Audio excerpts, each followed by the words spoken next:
আধুনিক শিল্প বিপ্লবে এয়ার কম্প্রেসার অত্যন্ত গুরুত্বপূর্ণ ভূমিকা পালন করছে। এটি বিভিন্ন ধরনের যান্ত্রিক শিল্প ব্যবস্থা কর্মদক্ষতা বৃদ্ধি, উৎপাদন প্রক্রিয়া সহজতর এবং খরচ কমানোর জন্য গুরুত্বপূর্ণ অবদান রাখছে। এয়ার কম্প্রেসার ব্যবহারের মাধ্যমে স্বয়ংক্রিয় মেশিন যন্ত্রপাতি চালানো সহজ, এর ফলে উৎপাদন উল্লেখযোগ্যভাবে বৃদ্ধি পায়। শিল্প কলকারখানায় দ্রুত নির্ভুল কাজ সম্পাদনের জন্য সংকুচিত বায়ু বা এয়ার কম্প্রেসার ব্যবহার করা হয়।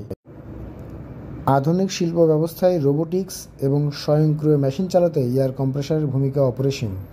স্বয়ংক্রিয়ভাবে packaging, assembly line, robotic arm পরিচালনায় সংকুচিত বায়ুশক্তি ব্যবহার করা হয়। কম্প্রেসারের শক্তি দক্ষতা প্রযুক্তি কাজ করে, যা বিদ্যুৎ শক্তি খরচ কমাইতে নির্ভরযোগ্য সহায়ক হয়। এটি কম কার্বন নির্গমন নিশ্চিত করে, পরিবেশ বান্ধব শিল্প কার্যক্রম গড়ে তোলে। নির্মাণ এবং রক্ষণাবেক্ষণে এর ব্যবহার অপরিসীম। Concrete cutter machine, paint spray machine, drill, riveting machine পরিচালনায় সংকুচিত বায়ু ব্যবহার করা হয়। ফুড প্রসেসিং এবং প্যাকেজিংয়ে সংকুচিত বায়ু ব্যবহার করা হয়, যা স্বাস্থ্যসম্মত এবং পরিবেশ বজায় রাখতে সক্ষম হয়। আজ এই পর্যন্তই। সবাইকে ধন্যবাদ। আল্লাহ হাফেজ।